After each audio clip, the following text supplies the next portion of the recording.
Assalamualaikum warahmatullahi wabarakatuh. Alhamdulillah wassalatu wassalamu ala rasulillah wala hawla wala quwata illa billah amma ba'du. Jamaah Masjid Al-Hikmah Pamjaya yang dirahmati Allah, insya Allah sebentar lagi kita akan memasuki bulan Dzulhijjah, di mana di dalam bulan tersebut terdapat satu syariat yang sudah kita warisi dari syariat Nabi Ibrahim, yaitu ibadah udhiyah. Namun mengingat kondisi yang seperti sekarang ini ya, tidak memungkinkan kita untuk banyak keluar, untuk banyak melakukan perkumpulan dan lain sebagainya, maka nampaknya banyak orang yang memilih alternatif untuk melaksanakan ibadah kurban ini tidak secara konvensional atau secara biasa, akan tetapi melaksanakannya dengan cara kurban online. Nah, pertanyaannya, apakah boleh kita itu kurban online? Kalau pertanyaannya boleh atau tidak boleh, ya tentu boleh ya. Kenapa? Karena uang dia, mau dia apain juga terserah dia, uang duit dia gitu ya. Cuman pertanyaan berikutnya yang lebih penting adalah apakah kurbannya sah atau tidak ketika kita laksanakan secara dalam tanda kutip online. Nah, maka untuk menjawab pertanyaan tersebut, kita wajib untuk mengetahui sebenarnya apa hakikat dari ibadah udhiyah tersebut. Jadi di dalam bahasa kitab, di dalam bahasa syariat itu sebenarnya bukan ibadah kurban, karena kurban itu taqarrub, artinya mendekatkan diri kepada Allah, itu masih sangat umum sekali. Tetapi yang dipakai di dalam bahasa fikih, di dalam bahasa syariat adalah kitab udhiyah, yaitu udhiyah dari kata-kata adha, dari kata-kata duha. Nah, apa itu udhiyah sehingga sah udhiyah kita, yaitu ma yuzbahu minan na'am, yaitu hewan yang disembelih dari jenis an'am. Jadi di sini ada dua unsur yang harus kita penuhi. Pertama, penyembelihan. Di dalam ibadah kurban itu ya, sah atau tidak sahnya ditentukan apakah ada hewan yang disembelih atau tidak. Jadi ibadah kurban adalah ibadah menyembelih, ya, bukan ibadah bagi-bagi daging, bukan ibadah sedekah. Ya, maka kalau misalnya ada orang di hari raya Id gitu ya, pergi ke pasar, beli daging sapi yang sangat banyak, bahkan mungkin beratnya melebihi 1 ekor sapi, tapi daging semuanya dia beli ke pasar, kemudian dibagi-bagikan, itu boleh atau tidak? Boleh. Tapi apakah bisa disebut sebagai kurban? Tidak bisa. Kenapa? Karena tidak ada hewan yang disembelih. Ya, jadi yang namanya penyembelihan atau yang namanya kurban itu adalah ibadah menyembelih. Harus ada hewan yang mati disembelih oleh kita dengan tujuan untuk ya melaksanakan ibadah ini gitu. Jadi tadi ya, misalnya kita kok malah beli daging banyak, bahkan kalau dibilang secara ekonomi, secara nilai sedekahnya itu lebih baik yang tadi. Kenapa? Karena lebih mahal dan daging murni, ya, tidak ada jeroan, tidak ada kulit, tidak ada tulang, semuanya daging. Tetapi secara kalau dilihat secara kacamata udhiyah, kacamata kurban, maka tidak sah. Nah, yang pertama harus disembelih. Yang kedua, yang disembelih juga dari hewan tertentu saja. Hanya ada 3 jenis.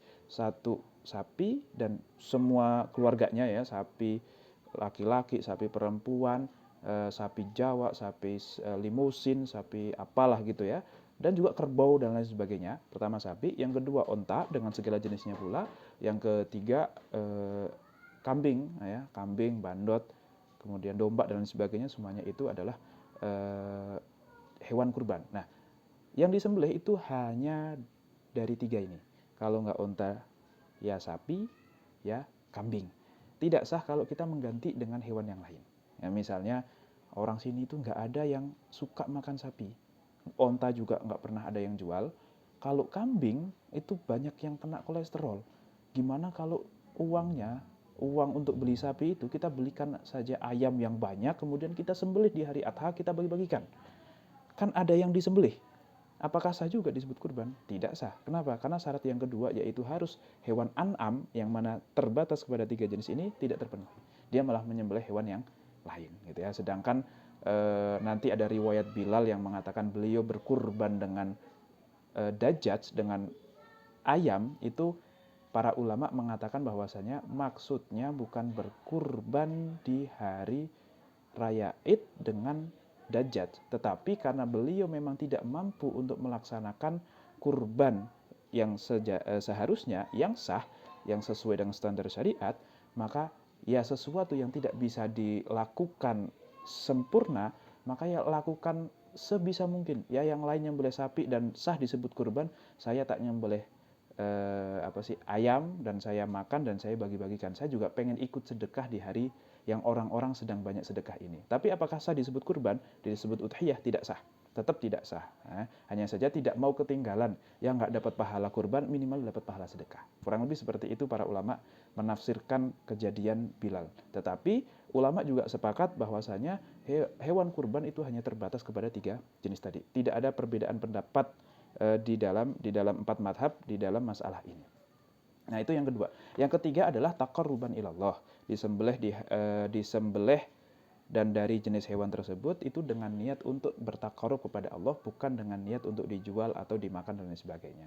Dan yang keempat adalah yaumal id wa ayyamat tasyriqi ba'dahu.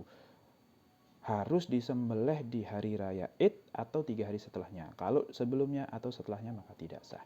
Nah, kaitannya dengan kurban online, sah atau tidak, maka jawabannya adalah sah jika memenuhi keempat syarat ini. Ya, harus ada penyembelihan, kita pastikan ada. Yang kedua, harus dari jenis yang memang ditentukan. Yang ketiga, niatnya karena Allah Subhanahu wa taala, kalau itu tentu kembali kepada diri kita. Dan yang keempat yaitu kita harus memastikan pula kalau hewan kita yang kita sembelih di online tersebut itu disembelihnya di hari raya Id atau di 3 hari tasyrik ini. Asalkan itu terpenuhi maka kurban online ini sah, gitu. Nah, tapi Ustaz, tapi kan dia disembelihnya di tempat jauh yang kita tidak bisa melihatnya.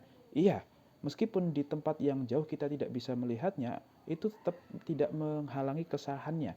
Kenapa? Karena di dalam kurban itu diperbolehkan untuk melaksanakan wakalah. Nah, ini akad secara fikih muamalahnya, kita kurban online itu sebenarnya kita sedang mewakilkan si yayasan fulan untuk membelikan kambing kita, ya, kemudian disembelihkan untuk hari raya Id untuk kurban dengan syarat-syarat yang sudah disesuaikan gitu. Jadi diperbolehkan karena di dalam literatur para ulama mengatakan bahwasanya kita boleh untuk mewakilkan di dalam kurban ini.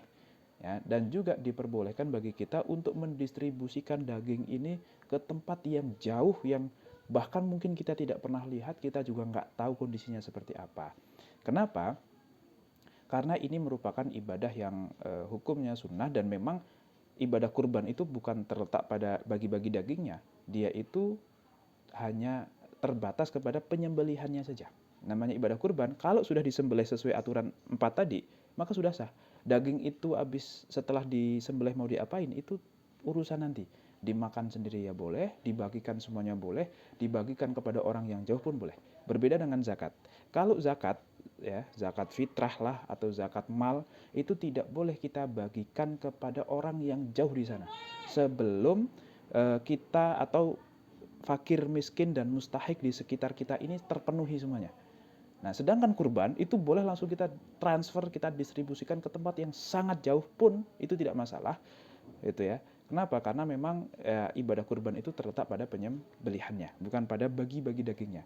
Nah, kalau kita bagi-bagi daging setelah nyembelih kurban itu kita sudah dapat kurbannya, kita juga dapat sedekahnya. Hanya saja ibadah kurban online ini meskipun sah akan melewatkan beberapa kesunahan yang mungkin kita akan dapatkan. Apa saja contohnya? Ya misalnya kita keliling-keliling untuk nyari hewan kurban, itu kan juga sebuah syiar. Ya, kita bawa anak untuk nyari kambing dan sebagainya, di situ ada pengajaran kepada anak kita bahwa oh dulu Ani itu kalau mendekati hari raya Id seminggu sebelumnya udah muter-muter tuh ke tukang kambing sama bapak, itu akan terngiang-ngiang terus sehingga nanti ketika dia gede mindsetnya tuh oh hari raya Id, oh kurban, oh saya nyari dan lain sebagainya. Itu syiar minimal kepada orang terdekat. Kemudian yang berikutnya juga disunnahkan untuk menyembelih sendiri. Nah ini di kurban online nggak dapat nih. Disunnahkan untuk menyembelih sendiri, sebagaimana Nabi Muhammad juga menyembelih sendiri.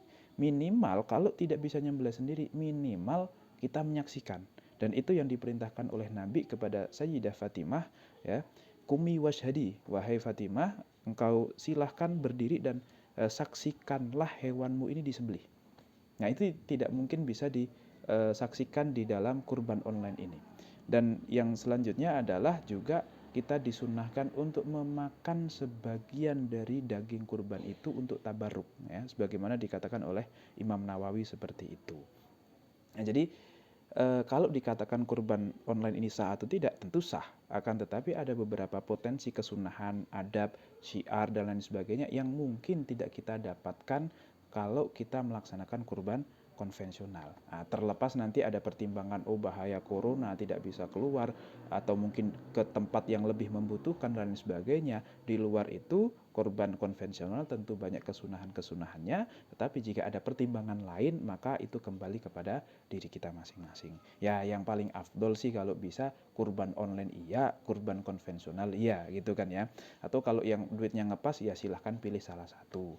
Nah, kalau yang memang nggak punya duit, ya doa sajalah. Semoga tahun depan kita bisa melaksanakan ibadah kurban ini sebagaimana disyariatkan kepada umat Nabi Muhammad SAW.